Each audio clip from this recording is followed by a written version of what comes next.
7 जन्म में उनकी सरकार नहीं आएगी। ये अगर इस किसी भ्रम में कोई अधिकारी हो, कोई नेता हो, कोई आदमी हो, तो इस भ्रम में ना रहें, क्योंकि देश की जनता ने ये जान लिया है कि किसी प्रधानमंत्री के बेटे को, किसी मुख्यमंत्री के बेटे को ये देश चलाने का हक नहीं है। देखिए, भोजपुरी इंडस्ट्री के जुबली स्टार और भोजपुरी इंडस्ट्री के ट्रेंडिंग स्टार आपस में ही भिड़ चुके हैं, वो भी छपरा के इस चुनाव की वजह से। जी हाँ, आप सबको तो ये बात पता ही होगा कि बीजेपी ने भोजपुरी इंडस्ट्री के 4 सुपरस्टारों को छपरा भेजा था, स्पेशली खेसारी लाल यादव को हराने के लिए, क्योंकि वहाँ पे सबसे मजबूत कैंडिडेट खेसारी लाल यादव ही हैं विपक्षी की टीम में। इसलिए भोजपुरी इंडस्ट्री से ही एक्टरों को भेजा था खेसारी लाल यादव को कैसे भी करके वहाँ से पछाड़ने के लिए। लेकिन खेसारी लाल यादव बारी बारी से सबको आड़े हाथ लिए हैं, और निरहुआ का जब बारी आया तो भाई साहब निरहुआ को लेकर के हो गया है तगड़ा बहस। निरहुआ ने कहा कि मैं बिरहा गा करके फेमस हुआ हूँ और मेरा गाना हर एक माई बाप सुनते हैं, हर एक प्रकार के लोग सुन सकते हैं, लेकिन खेसारी लाल जिस तरीके का गाना गाते हैं आप अपने परिवार में बैठ के नहीं सुन सकते हैं। उनका मानसिकता बहुत गलत है, उनका इंटेंशन बहुत गलत है। तो ऐसे लोगों को समाज में लेकर के आना ये बहुत ही ज़्यादा हानिकारक होगा, इसलिए ऐसे लोगों से बच के रहिए। तो खेसारी लाल यादव का भी जवाब आया कि भले ही आप शुरू में बिरहा गाए हैं और सबको सुनाए हैं, जहाँ पे माँ बहन सबने सुना है, एक साथ सुना है, लेकिन बदलते दौर के हिसाब से आपने भी कुछ कम कसर नहीं छोड़ा है। आपके फिल्मों में लिप लॉक होता था, किसिंग सीन होता था, ये सब गलत नहीं है। देखिए, इंटरटेनमेंट की दुनिया अलग है और चुनाव की दुनिया अलग है। ज़रूरी नहीं है कि फिल्म में जो विलन बलात्कार करता है वो रियल लाइफ में बलात्कार करता हो, इसलिए फिल्म दुनिया को यहाँ पे प्रोफेशनल लाइफ में न लाया जाए। ये चुनाव वाला माहौल है, इसको चुनावी तरीके से लड़िए, आप प्रोफेशन को इसमें मत लाइए। खेसारी लाल यादव का ये सब बयान काफ़ी तेज़ी के साथ सोशल मीडिया पर वायरल हो रहा है। मैं चाहूँगा आगे का बयान आप खेसारी लाल यादव की ज़ुबानी सुन लीजिए, उसके बाद की बातें करेंगे सीधे लास्ट में आपसे हम। देखिए, वो कहानी बहुत लंबी है, उस पर अगर हम चर्चा करेंगे तो बहुत दूर चले जाएंगे। तो हमें अभी बिहार की जो बदहालती है उस पे बात करें और चुनाव पे अब बात करिए, क्योंकि वो मेरी लंबी लिस्ट है। एक खेसारी ऐसे नहीं बना, ये खेसारी एक प्रोसीजर है, और गरीबी से लेकर चाहे लोगों के घर में झाड़ू पोछा करना हो, नौकर बनना हो, लिट्टी चोखा बेचना, दूध बेचना, वो मेरी प्रोसीजर बड़ी लंबी है। कभी बैठ कर अच्छे से बात करेंगे। अच्छा, खेसारी नाम किसने दिया? लोगों ने ही मेरा नाम खेसारी रखा था। मेरे घर का नाम शत्रुघ्न यादव है, लेकिन लोगों ने रखा और लोगों ने ही ब्रांड बना दिया उसको। अब शायद बारी है शत्रुघ्न को बेहतर करके उस शत्रुघ्न को भी बड़ा बनाना। जनता के बीच जा रहे हैं तो क्या आप संवाद कह रहे हैं? क्योंकि जब भी कोई सितारा आता तो उम्मीद की जाती कोई गाना सुनाएगा, कोई बात बताएगा। आप क्या कह रहे हैं? कौन से डायलॉग की डिमांड हो रही है आपसे? मैं डायलॉग बोलने थोड़ी आया हूँ, मैं यहाँ पे सबको एक करने आया हूँ। एक इंसान बन के जीना चाहता हूँ, एक कोई जात बन के नहीं जीना चाहता। मुझे लगता है ना कि हमें इसने तोड़ दिया है, ये जातिवाद ना बिहार को बर्बाद किया है। हम जब बिहार से बाहर जाते हैं तो हम बिहारी होते हैं, लेकिन जैसे हम बिहार से कहीं दूसरे जगह से बिहार आते हैं तो हम जात में बदल जाते हैं। नहीं चाहिए मुझे। सबसे पहले हम सबको इंसान बन के बिहार के भविष्य के लिए और अपने बच्चों के भविष्य के लिए सोचना पड़ेगा, तभी बिहार हमारा बेहतर हो पाएगा। जितने भी शहर हैं, शहर में जाइए, कोई आपसे जात नहीं पूछता है कि आप किस जाति से हो। आपके साथ बैठेगा, खाएगा, उठेगा, बगल में ही घर है, कोई जात नहीं पूछता है, और फिर प्रेम से अपनी चीजों को चलाता है, क्योंकि वहाँ पे रोजगार है। इसलिए किसी को किसी से लेना देना नहीं है, वो अपने बेहतर के लिए और अपने राज्य के बेहतर के लिए जो बेहतर होता है वो करते हैं। इसलिए आप जनता से क्या अपील कर रहे हैं, क्या विजन रख रहे हैं? अगर खेसारी सियासत में आए, हमने आपका कल एक भाषण सुना, आप कह रहे तो मैं तो विधायक नहीं बनना चाहता, ना विधायक बनना चाहता था, फिर कैसे राजनीति में खिंचे? मैं आज भी विधायक बनना नहीं चाहता, मैं बेटा बन के और भाई बन के जीवन को चलाना चाहता हूँ। मैं सबको लेकर चलना चाहता हूँ, क्योंकि मेरे जीवन में ना जो बदलाव हुआ है वो किसी एक की वजह से नहीं हुआ है। हर वर्ग के लोगों ने मुझे सुना है, हमें जाना है, हमें देखा है। चाहे मेरी फिल्मों की बात करिए, मेरे गानों की बात करिए, तो मैं किसी एक समुदाय के सुनने की वजह से बड़ा नहीं हुआ। तो जब मुझे बड़ा करने में पूरा बिहार, यूपी और पूरा भोजपुरी समाज, और भोजपुरी समाज में कोई जात नहीं आती है, उसमें सिर्फ लोग आते हैं और हमारे लोग हैं जिन्होंने मुझे सुन के बड़ा किया है। तो आज मुझे कद पद मिला और मैं जब इस लायक हुआ तो मैं सिर्फ एक जात का हूँ नहीं, हम सब जात के हैं, सब धर्म के हैं। और जो इंसान होता है ना, उसके लिए ना कोई जात होती है ना कोई धर्म होती है। मैं जात की बात नहीं करना चाहता, लेकिन आप जात को लगातार कह रहे कि जात मायने नहीं रखती, लेकिन विरोधी तो कहते हैं कि खेसारी यादव थे तो आरजेडी ने टिकट दिया। नहीं, वो विचारधारा की बात है।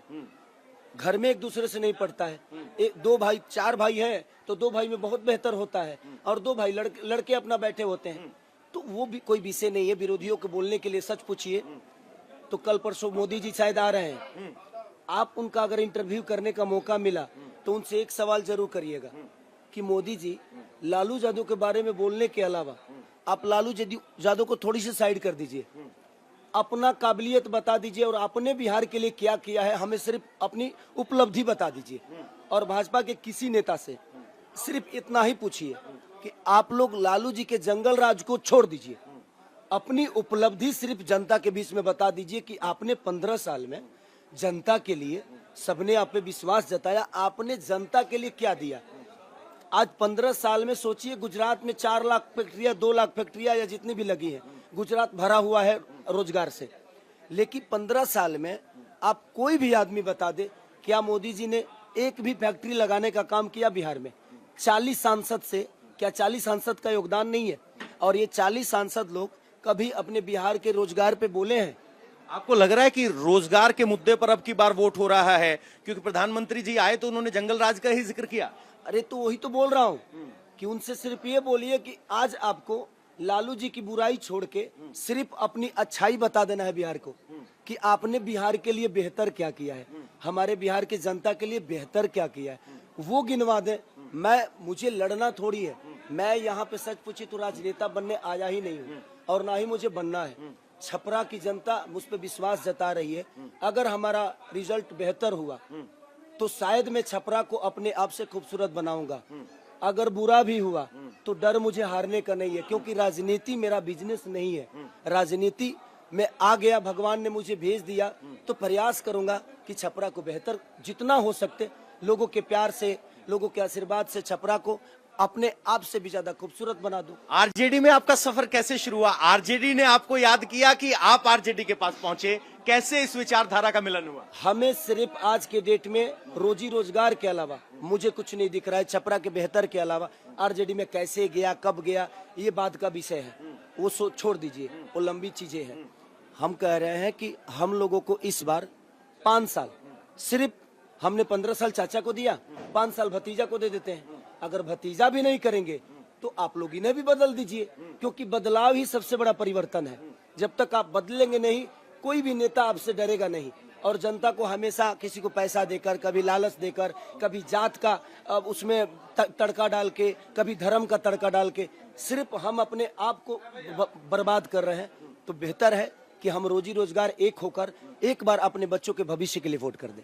बच्चों के भविष्य के लिए वोट करें।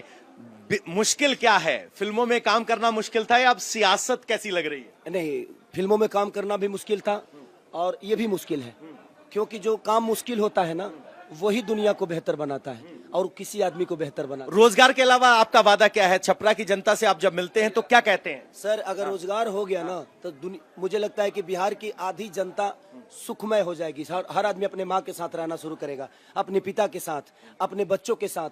होली में ट्रेन की जरूरत नहीं पड़ेगी, छठ में ट्रेन की जरूरत नहीं पड़ेगी, हम अपने घर रहकर और बेहतर कर सकते हैं अपने। आजकल आप रवि किशन का हर मंच से जिक्र कर रहे हैं, किस बात पे आप रवि किशन से इतने खफा हैं? नहीं, मैं उनसे खफा कैसे हो सकता हूँ? वो बोल रहे हैं कि मैंने भोजपुरी को बनाया, उसने बर्बाद कर दिया। तो कब बनाया, कहाँ बनाया, कैसे बनाया? आपने शुरुआत की थी लहंगा उठा दे रिमोट से, उसके बाद खेसारी लाल यादव लहंगा में मीटर गया ना, क्योंकि मुझे लगा कि वही रास्ता सही है। तो रास्ता तो आपने ही दिखाया था मुझे। उसके बाद बट मेरे बड़े भाई हैं, बड़े भाइयों के लिए टिप्पणी करना मेरे लिए जरूरी नहीं है। मेरे लिए रवि किशन भैया जरूरी नहीं है, चाहे भाजपा का कोई आदमी जरूरी नहीं है। मेरे लिए मेरे बिहार का विकास जरूरी है, छपरा का बेहतर जरूरी है। हम उस पर चर्चा करेंगे, उनसे बात करना होगा, फरियाना होगा, हम लोग बाद में फरिया लेंगे। लेकिन अभी जो समय है, एक बयान का जिक्र कर रहे थे इसलिए सवाल आया। आप अक्सर कह रहे हैं कि वो कौरवों की तरफ चले गए हैं, उनका एक ऐसा बयान था जिसका आप स्पष्टीकरण बताइए। मैं कृष्ण वंशज हूँ, तो ये बताइए कि वो कौरव की तरफ है कि मैं पांडव की तरफ हूँ? कृष्ण वंशज तो मैं हूँ, तो कौन कौरव की तरफ है, कौन पांडव की तरफ है? विषय वो नहीं है सर। ये लोग बातों में उलझाना चाहते हैं ताकि लोग विकास की बातें ही भूल जाए, किसी न किसी चीज में फंसा देंगे ताकि। उम्मीद करता हूं कि खेसारी लाल यादव का पूरा बयान सुन लिए होंगे और खेसारी हर एक बात को बड़ा ही सटीकता से जवाब दे रहे हैं। उनका बस यही कहना है कि भाई आप लोग भी इंटरटेनमेंट की दुनिया से आए हो और मैं भी इंटरटेनमेंट की दुनिया से आया हूं, तो आप लोग जिस सवाल पे मुझे घेरना चाहते हो ये मत भूलो कि वो सवाल मैं आपसे भी कर सकता हूं, क्योंकि आप लोगों ने भी वही काम किया है जो कि मैं किया हूँ। एक फिल्म में बलात्कार जो करता है गुंडा, वो बलात्कारी नहीं होता है। इसलिए कृपया फिल्म की बातों को ला करके प्रोफेशनल लाइफ में न जोड़ा जाए। ये मैं पवन सिंह नहीं हूँ जिनका कलकतिया गाने को टारगेट बना करके उनका टिकट काट दिए थे आप लोग। मैं खेसारी हूँ और मुझे जवाब देना आता है। पवन सिंह को आप अपनी ही पार्टी में जब नहीं लड़ने दिए तो मैं तो आप लोग का विपक्षी हूँ, तो आप लोग तो मुझे हराने के लिए कोई कसर नहीं छोड़ोगे, मुझे पता है। तो आप लोग अपना पूरा जोर लगा लीजिए, लेकिन आप लोग मेरा कुछ नहीं उखाड़ सकते क्योंकि मुझे जवाब देना आता है। खेसारी लाल यादव का ये विभाग तरीके से बोला गया बयान बिहार के लोगों को काफ़ी ज़्यादा पसंद आ रहा है और लोग ये भी कह रहे हैं पवन सिंह के फैंस कि सीखो कुछ खेसारी लाल यादव से कि जवाब कैसे दिया जाता है। आप जा कर के चरणों में गिर जाते हो, पैर पकड़ लेते हो और जो पार्टी आपको बाहर निकाली रहती है, आपकी इज्जत पे दाग लगाई रहती है, आप उसी के पैरों में जाकर के फिर से गिर जाते हो और बोलते हो कि मैं स्वाभिमानी हूँ। जहाँ एक बार कॉल करता हूँ रिसीव नहीं होता है तो फिर वो कॉल नहीं उठाता हूँ, घंटा स्वाभिमानी। खेसारी से सीखो बातों को जवाब कैसे दिया जाता है, स्वाभिमान क्या होता है। तो आप इस बात से कितना ज़्यादा सहमत है अपना राय कमेंट सेक्शन में बताइएगा और ऐसी बेहतरीन खबर को पाने के लिए चैनल को सब्सक्राइब जरूर कीजिएगा। मिलते हैं नए इन्फॉर्मेशन के साथ, तब तक के लिए जय हिंद, tata, bye bye, take care.